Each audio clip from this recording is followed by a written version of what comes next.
Welcome to Treasure Mountain, the podcast that inspires and guides us to find the treasure within human experience. I'm your host, Saul Hannah. Joining us on this episode is a humble yet trailblazing monk from the forest tradition lineage of Ajahn, who is now the senior-most bhikkhu at ABIA Buddhist monastery in California. I'm speaking, of course, of the Venerable Ajahn Pasanno. Ajahn Pasanno took ordination in Thailand in 1974 with Venerable Pra Kru Gnanasirivattana as a preceptor. During his first year as a monk, he was taken by his teacher to meet Ajahn, with whom he asked to be allowed to stay and train. One of the early residents of Wat Pa Nanachat, Ajahn Pasanno became its abbot in his 9th year.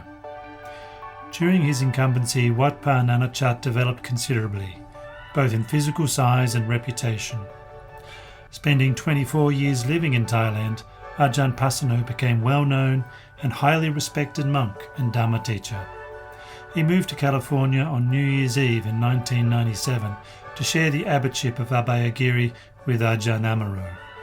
In 2010, Ajahn Amaro accepted an invitation to serve as abbot of Amaravati Buddhist Monastery in England, leaving Ajahn Pasanno to serve as the sole abbot of Abhayagiri for the next 8 years. In spring of 2018, Ajahn Pasanno stepped back from the role of abbot and now serves as the guiding elder for the community.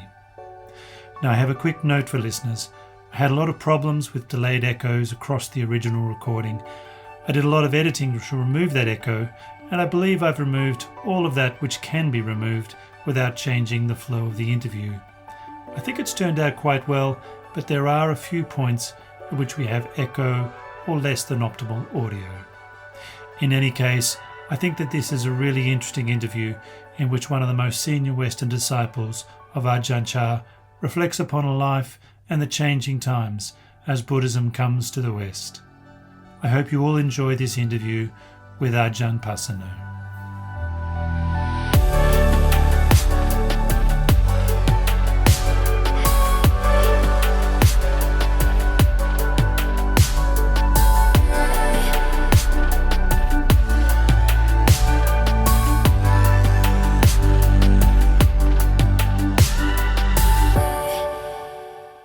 Ajahn Pasanno, welcome to the podcast, and thank you so much for taking the time to join us. How are you today? Very good, thank you. Good to be here. Look, I'd like to get stuck into understanding your early life. I believe you grew up in Manitoba in Canada, up in the north of Manitoba indeed. And I was wondering what it was like growing up in such an isolated place and whether this influenced you towards a spiritual, philosophical inquiry from a young age. I don't know that it influenced me other than drove me to it.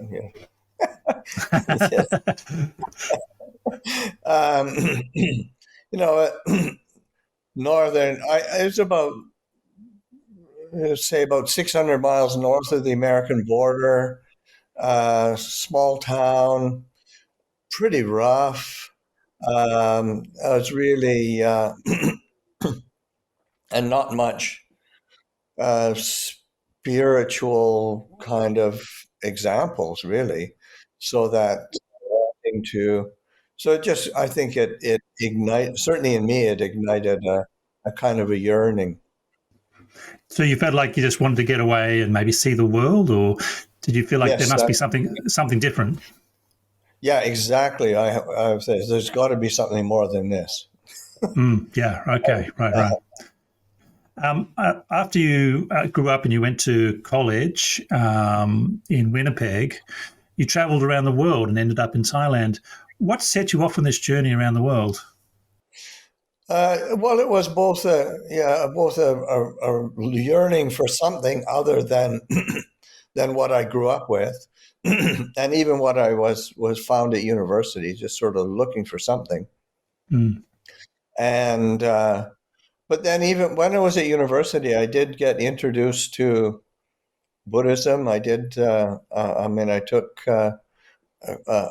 courses in religion, a couple courses, and that really stimulated my interest and Eastern religion. But what really stood out to me was Buddhism. And then I started reading, and there was I really never ever found a place to learn meditation or anybody who was meditating. Um, it was really just from the books, and so I did uh, mostly, and in those days, most of the books were about Japanese Zen.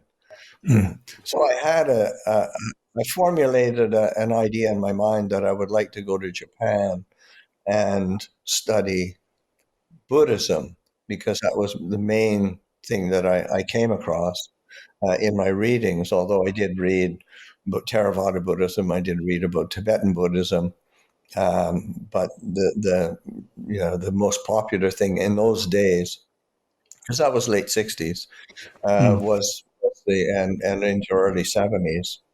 The most popular thing was Zen, and it did have an express inclination to meditation, and that seemed intuitively I was drawn to the meditation element. But of course, I mean, if I really wanted to go really quickly, if I were really motivated, I could have gone from Vancouver to Japan, but I didn't. I went the long way around and started in Europe and traveled through Europe, Middle East, um, India, Nepal, overland. Mm. And you never did make it to Japan. You stopped at Thailand. I still haven't made it. So why Thailand? What was that attracted you when you Well, went to Thailand? one, you just had to pass through Thailand, and I didn't really know anything about Thailand. I didn't really know that it was a Buddhist country even.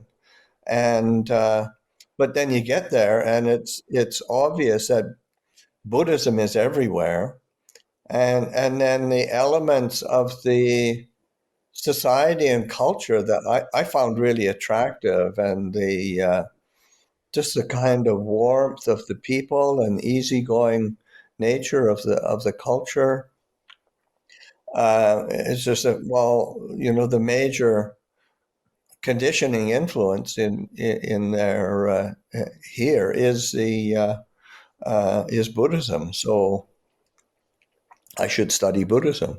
And then, there were monasteries everywhere, and I started checking and asking, and there was opportunities to learn about meditation. Mm.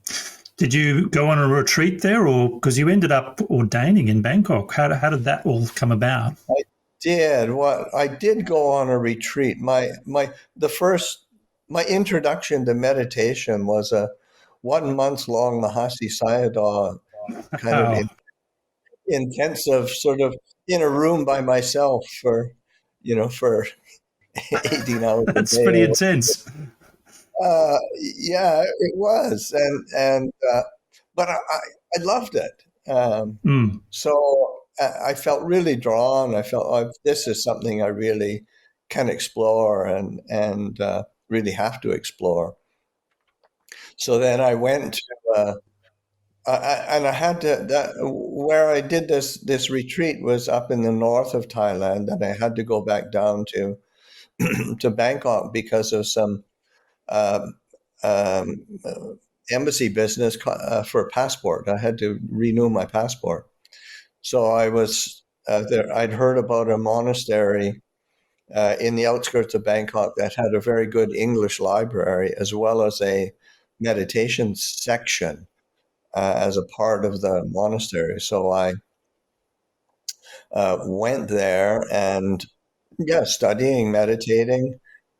And then the monks, after a while, seeing me sort of practicing and staying there, that I they kind of said, "Well, why not ordain? Are you going to ordain?" And I said, "No, I couldn't ordain. I couldn't live like this for the rest of my life." And which was my assumption from, say, like from Catholic tradition. But then they said, "Oh no, in Thailand you don't need to ordain for for your whole life. You can just do it for a short period of time of a few months, if you like. That's ordinary for Thai men to do that." So then I thought, "Oh, a few months, I can do that." And Mm. so that was the extent of my commitment. And so then I took that ordination, and they didn't really give me any training, but then I started hearing about the forest monasteries especially in the northeast of Thailand, and then heard about Ajahn, and it was that really piqued my interest. So, how did it come to be that you ended up with Ajahn Chah? And what was it like that first time that you met Ajahn Chah? Well, the first time I met Ajahn was really intimidating because I was really newly ordained. My teacher at where I took ordination encouraged me to go up. He says, "Ajahn Chah is a very good teacher. Go up and pay respects and spend a bit of time." So then I did. I took his suggestion, went up there, and arrived, and you pay respects to this senior monk, the teacher, when you arrive. So I did that, and then Ajahn Chah just kind of looked at me, with no real expression, and then he just said, "If you want to stay here, you have to stay at least 5 years." Well, what was your reaction to that? To be intimidating. Oh, well, yeah, that was intimidating. Yeah, exactly. 5 years. 5 years. I'm in my early 20s. I mean, 5 years is the rest of your life. Yeah, for sure. Yeah. And so I just couldn't quite get my mind around that, even though I did love the monastery and the him as a teacher and the kind of community and the example of the lay community as well. I mean, there just seemed to be such sincerity that I was really drawn to it. But yeah, just that idea of a long-term commitment was just too much. So I left after a month, and Right. then I went and stayed in it was a small meditation monastery in central Thailand, and the the teacher there he taught a particular method. He was quite well known at the time. He had a few Western disciples, so I wasn't too strange. And he did have a monk who could do some translation. An Indian monk could translate his teachings. So I stayed there and practiced. Although at that early few months of that, then he wasn't there so much. He was back and forth. He was in the process of kind of winding down a monastery that he had lived at as a teacher for a while, and he was building his own place. So I was in this new, quite small place. So it was very quiet. It was out in the countryside, and I was able to do a lot of practice, and I really enjoyed it. And then I was there for longer and longer. Then I just kept thinking of Ajahn Chah, that I've got to go back. I've got to go back and give myself to Ajahn Chah. 5 years is 5 years. You've got to do it. Wow. Yeah. That's a big decision for such a young man as well. And I think Westerners, we don't necessarily like the idea of committing, certainly not for No, life, Yeah. oh, commitment is anathema. Yeah. We want to go and have a good time. And yeah, Yeah, yeah. Well, and that's quite natural at that mm, age. That's what one it's that's what one is drawn to. But the pull to the example of Ajahn Chah and the example of the monastics in the monastery. That really, really pulled me. So you went back to Ajahn Chah and Wat Papong. Yeah. Were there any memories from that period of training with Ajahn Chah that really stand out in your mind? Well, I mean, just one is just how difficult it was. Yeah, right. And The in what way? In what way? Some people who are listening may not know. In what ways did you find it Well, I mean, quite in those difficult? days, that was the early 70s, so that um, conditions were very austere. The northeast of Thailand is it's the poorest part of Thailand, and so that yeah, conditions were very austere. There just wasn't like we oftentimes you wouldn't have flashlights for your battery to go back and forth from your dwelling place in the forest. Um, you have to at night. It's dark and it's tropical nights. They get really dark and it's in the forest. And sometimes there would be batteries and sometimes there wouldn't. Sometimes there'd be candles and sometimes there wouldn't. So just basic things where sometimes you'd get, you go to the store to get, say, something like a bar of soap for bathing, and the store's monk would be cutting bars of soap in half so that each monk could get some. Mm. Um, yeah, conditions were quite simple. The food in the northeast of Thailand is not about, especially in those days. Um, Over time, then there was much more of a gardens and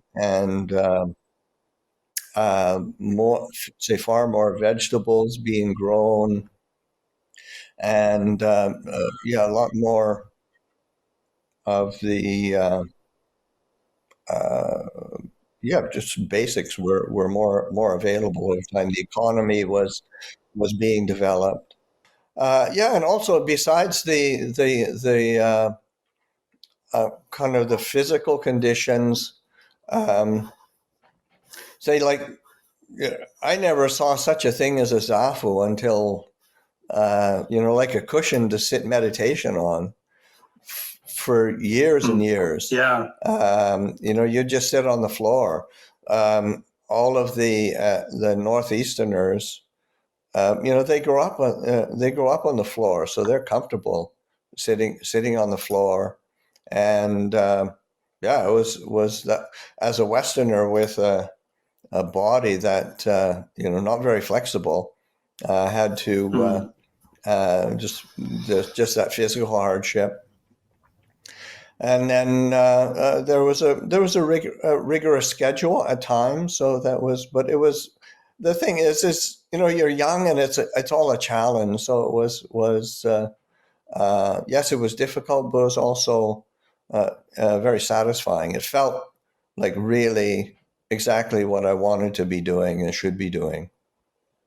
Yeah, I wanted to ask you about that because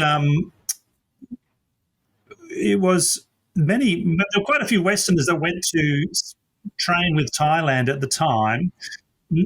Not all of them made it. What got you through that period of time? What kept you going? Well, I think probably certainly a trust in Ajahn Chah, but then also an increasing trust and confidence in the efficacy of the teachings. That this was a really true teaching that really pointed to a way of peace and freedom. So it was a confidence in the both in the teacher as well as the teachings themselves being firmly grounded in truth. Mm, mm. I'd like to move forward to when in the early 80s, you became the abbot of Wat Pa Nana Chat, which, for those who don't know, was a branch monastery of Ajahn Chah's Wat Nong Papong, which catered to Western bhikkhus. How did you come to be abbot of Wat Pa Nana Chat? Oh, what is it? A series of unfortunate circumstances? I was going to ask. You I was not 9 reigns.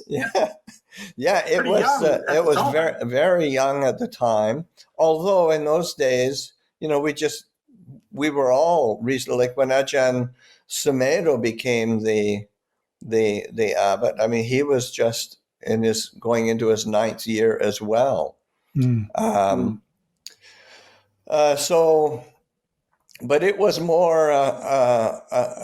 I mean, in those days there were a few more senior monks around, but then it was when Ajahn Chah, and that's when it was right at the time when Ajahn Jokro was leaving to go to. He'd gotten permission from Ajahn Chah, but the group in Perth, Western Australia, had got Ajahn Chah's blessing that he would send, say, like Ajahn Jokro with one other monk to go, so that first monk who went was a monk called Puriso, who went for a year, and then Ajahn Brahm went after that. But anyway, Ajahn Jokro was leaving, and he had been the abbot of Wat Nana Chat. And so then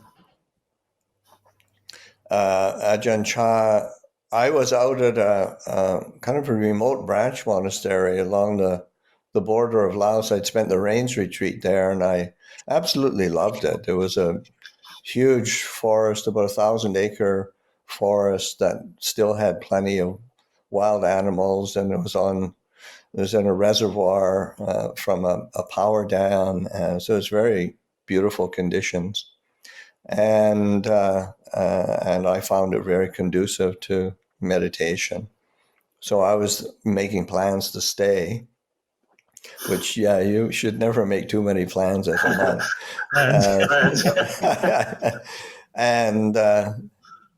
And then a letter came to the abbot telling me this after the rains retreat, telling me to go back to Wat Nana Chat to prepare to take on the duties of abbot of Wat Nana Chat because Ajahn Jokro was going to be leaving.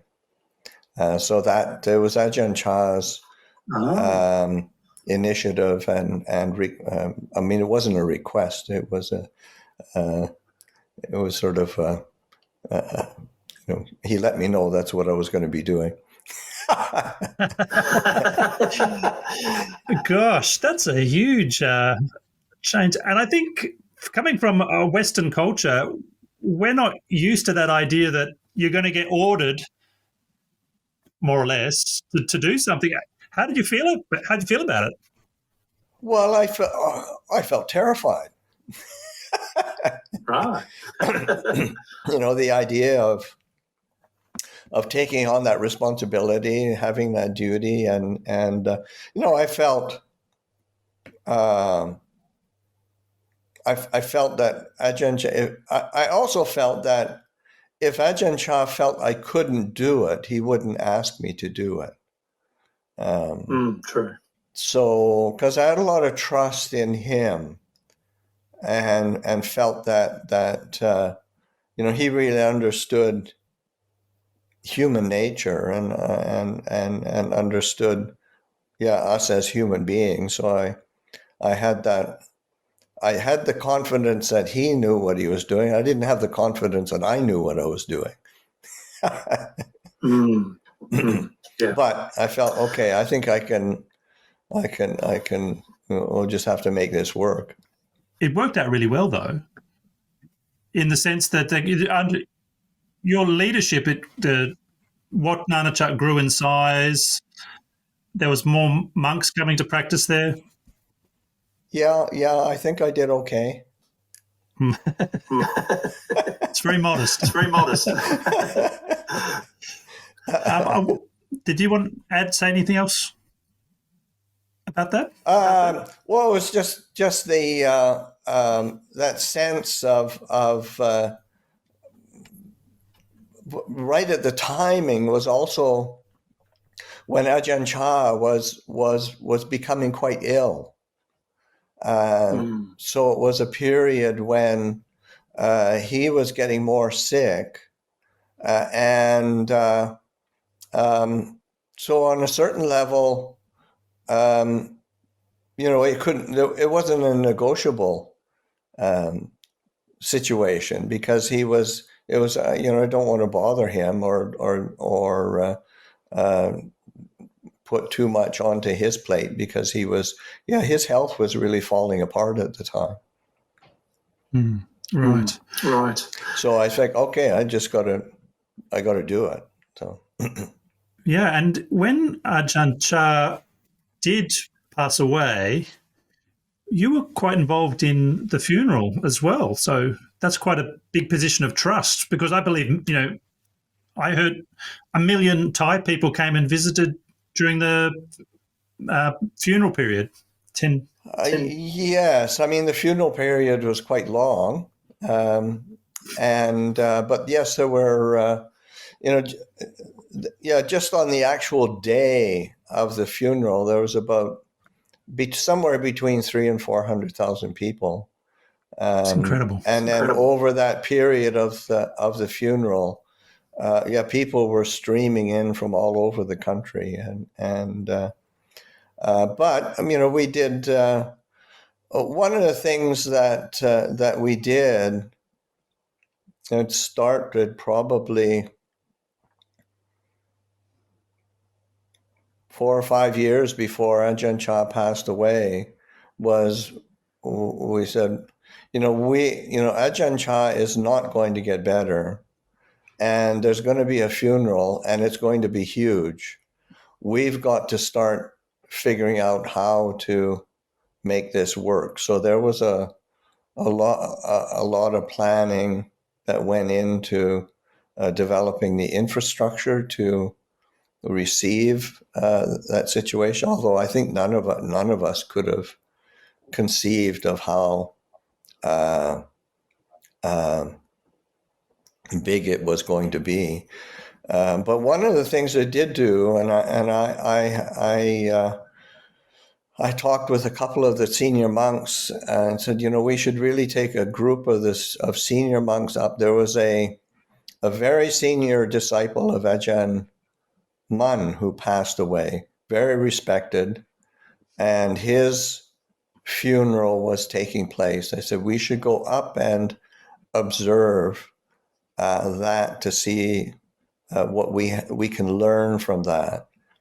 And what we learned was that we had to be organized because it was chaos. And then everybody came back with a real strong consensus that, okay, we've got to do something that would honor Ajahn Chah, and having a chaotic funeral ceremony happen is not a dedication to all of his goodness. And how do you feel it went? I would, of course, I know all the things that went wrong, but of course. But in terms of overall, it was absolutely magical.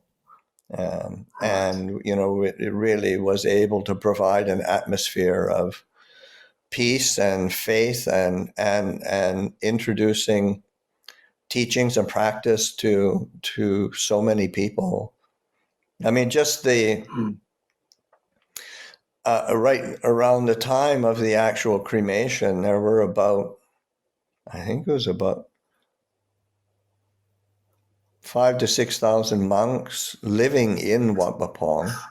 Goodness me. about 1,000 nuns, and then a little over 10,000 lay people actually camped out in the monastery, and we were able to provide toilets and showers and food for everybody. As soon as you walked in the monastery, there was no monetary exchange for anything. And we had that's just incredible. Books for free distribution for everybody who wanted them. We had, so, and I remember we had, it wasn't quite opened yet. And I think there was about 45 kitchens that were volunteer. People had volunteered, different groups and communities volunteered to have free kitchens. And they would serve different things and make it available to everybody. And we a bunch of us who were the organizers, we came up with the idea that it'd be really good for everybody to keep the 8 precepts, and then to make it easier on the kitchens. They just need to provide food in the morning, and then there just need to be some drinks in the afternoon. And we sort of let people know that's what we're thinking. And then we had. By that evening, we had a protest march coming down from all the kitchens coming up to meet us. And so, no way are we not going to there's going to be people coming day and night, and they should be receiving food. So you had to give in. They should be looked at. Yeah, we had to give in. It was sort of this. That wasn't negotiable. That's incredible. I'd like to move on and just ask a little bit more about your time as abbot of Wat Pah Nanachat. One of the things you're involved in was a model reforestation project. How did this come about, and what motivated you to promote reforestation in Thailand? Well, I was a forest monk living in a forest, and True. So. And you go around to different monasteries, branch monasteries, and that was at a time of really rapid transition, and even on the end of quite a rapid transition of Thailand turning from a very rural agrarian economy to a more of trying to get an international economy going that had something but part of that was built on agriculture, and that was cash crops, and a lot of forests were completely cut down just for the cash crops of sugarcane or tapioca or jute products, and so that, and especially the northeast of Thailand has very poor soil, so that the soil be depleted and the forest to be gone. So it was a real loss for everything. So wanting to try to reestablish areas of nature and look after the places, and as well as expanding just the monastery itself, so that it's a bit more of a refuge for people, because that's in Thailand, and for those people who are in Western Australia and familiar with Wat Bodhian, it's a refuge for so many people, just a peaceful refuge. And having these, so that extending the boundaries of the monastery, planting forests, and I probably quadrupled the size of the monastery. Did all sorts of planting, and then got involved with other areas of of land and forests that were being protected, as well as also because the thing is, it's not just forests that you want to pay attention to. It's also the villagers need to make a living, and you want to, especially when you live in the live in a forest, we're dependent on the village, very close contact with the local community, and you really get to know the problems that they face, and part of it is just sometimes a lack of knowledge or education or some simple resources, so that trying to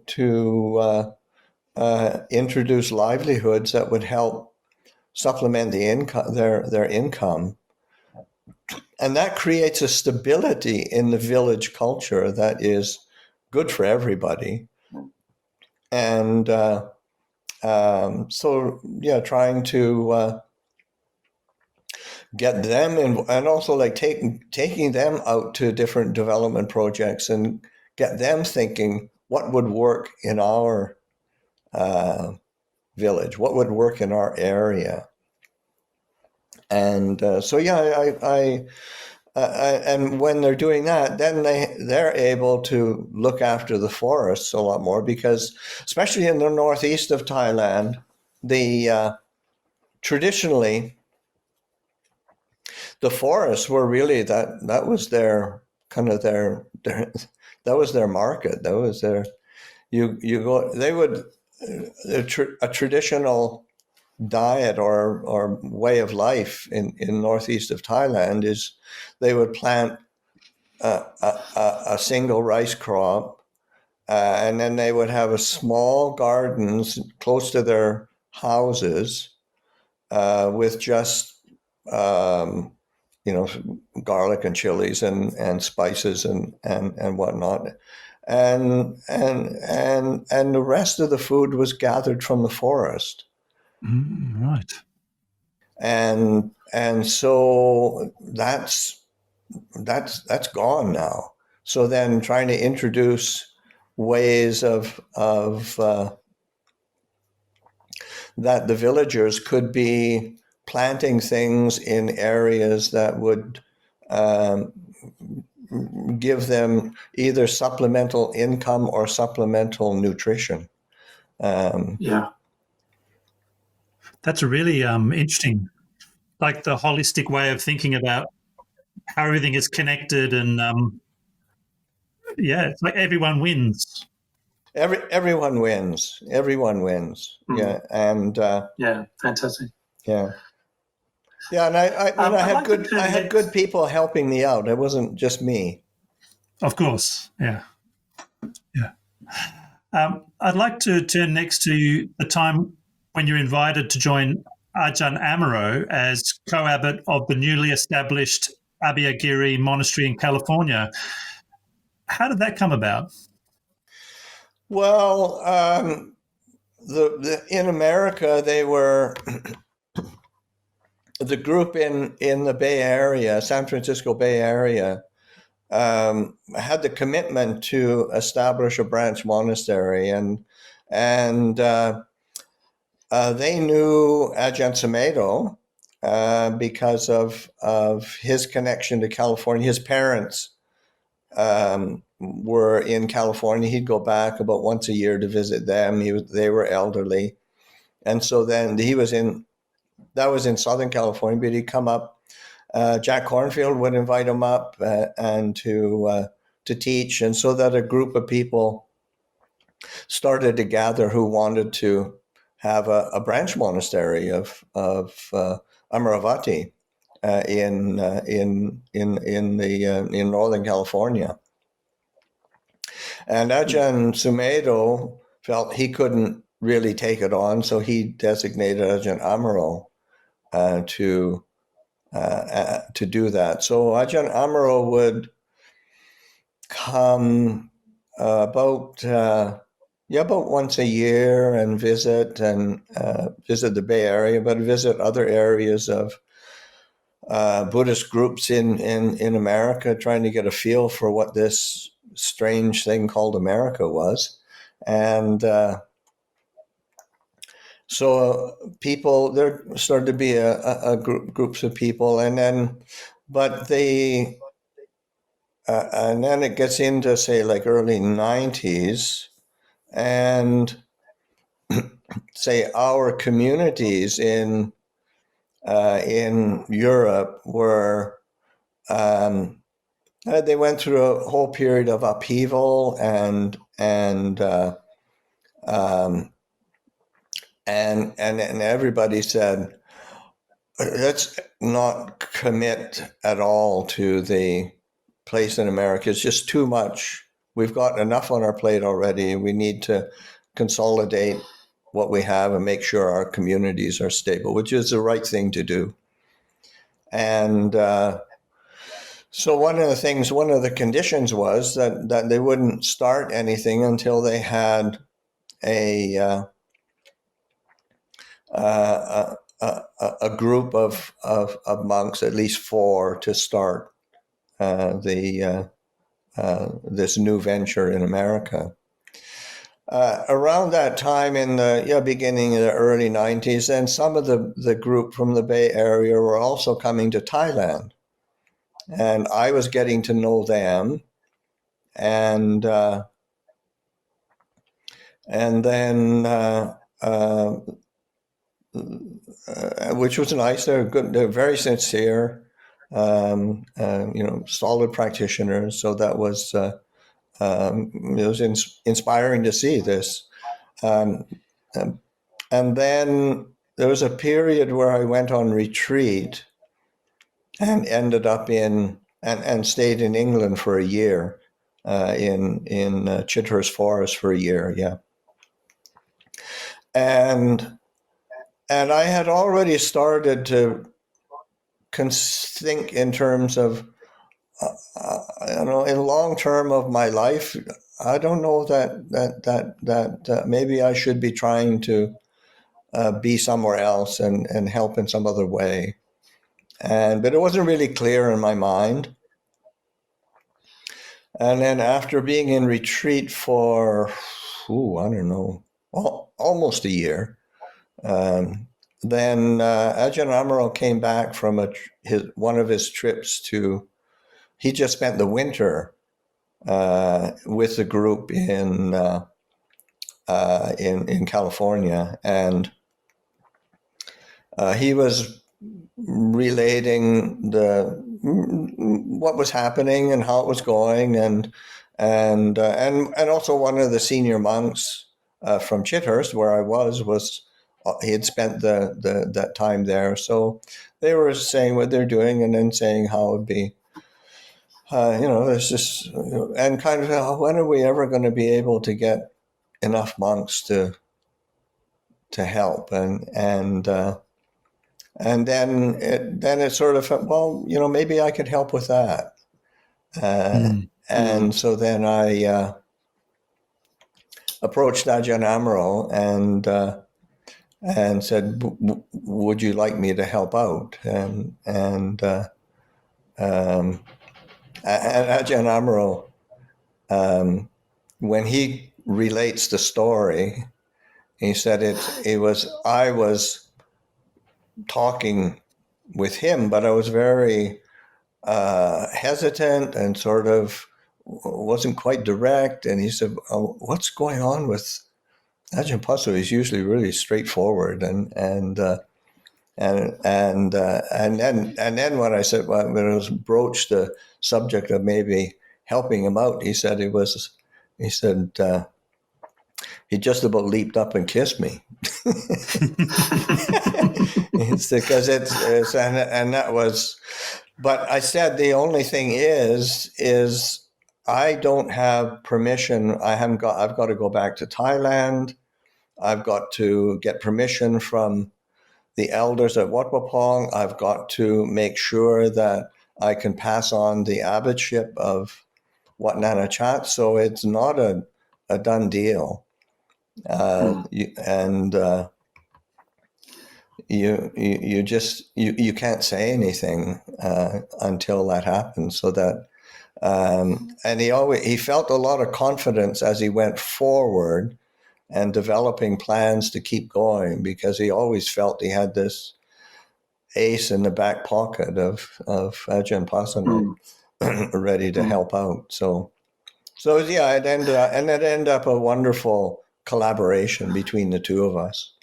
Because I'd known Ajahn Amaro basically since the day he wandered into Wat Nana Cha as a hippie off the beach. I'd like to ask about, what was it like establishing a forest monastery with strict vinaya of the forest tradition in the rather more libertarian, if not libertine, California of the 1990s? Yes, I mean, it's an interesting juxtaposition. It's different from Northeast Thailand. But the thing is how do you say, it's strict, but it's not unreasonable. And there's an integrity and clarity there that I think inspires a trust in people, because that's, it's also at a time when, and of course continuing into, just how many spiritual communities had been just torn apart by fundamental lack of precepts and integrity. So yeah, we were the new guys on the block, but there was a certain pull there that was trusted. They might not even like it at sometimes, but at least it could be, okay, they're doing something here that's special, that's different. Even though Abhiagiri Monastery is not near a major city, there has been plenty of interest from both lay people and from those wishing to ordain. What do you credit for the successful establishment phase of Abhiagiri Monastery? Well, I just think the clarity of the teachings, clarity of the lifestyle. It's it's clear. We are what we say we are. That helps. And we can't really be more than that. But it's really good to not be less than that. And that I think it engenders a certain trust and interest, and there is a fidelity to the Thai for it's there's obviously, because we're in the West and we're in America, there's certain adaptations that one needs to make, in the same way that say at the Bodhian, Ajahn Brahm and the community there's adaptations that are made, but there's a fidelity to the tradition from Thailand and the greater Buddhist tradition from the time of the Buddha. So it's founded on Vinaya. And the teachings are not, hopefully not straying from the Buddha's word too far. Yeah. Oh, out of interest, how many monastics are there at Abhiagiri right now? Right now, we've just had a little bit of an exodus of monks. So they're starting a movement, but there's 15. About 15, and then there's 3 postulants in training and a novice continuing the training. Yeah, it's going very well. During your time in the United States, how do you think the knowledge and practice of Buddhism has changed? Well, Personally, I think it's really maturing a lot. Of course, there's America. You can't say one thing about America. I mean, it's just everything. That's true. It's a real mishmash. But the people that are drawn to Abhiagiri are the people that I come into contact with. There's a maturity that I see and a sincerity that is really, really quite wonderful. And people are getting like say today in the monastery, there's I think I'm not 100% sure. There's a brother and sister came to spend a few days in the monastery, which, I mean, there's always people coming to stay and coming and going. And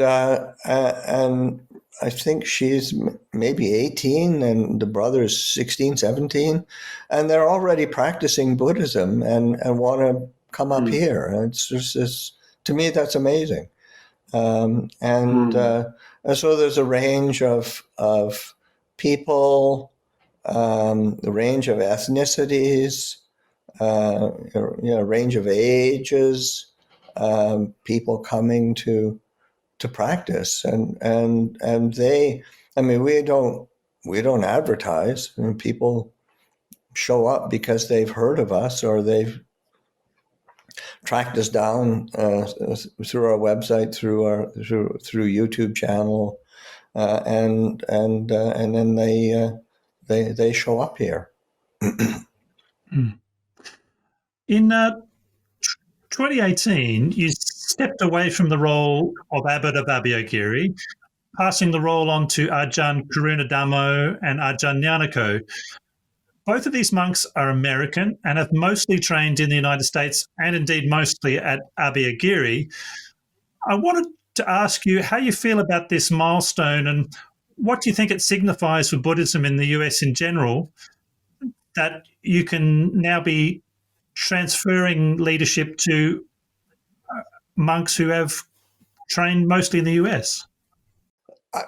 I'm really happy about that. I think it's a real sign of the maturing of Dhamma here and Buddhism here in America, that such a thing is taking place, and I think it bodes well for the future.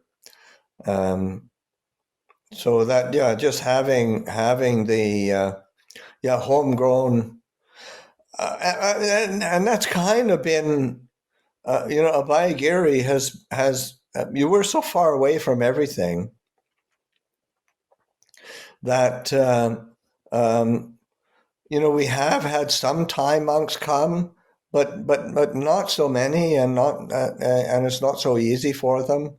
And we have had some monks from time to time, say from England, who come and spend some time, but the vast majority have all been monks who have begun their training here and have continued. And we try to send people out as part of their training to have the experience of being in other monasteries, whether it's in Europe or in Thailand, and it's very heartening that most of them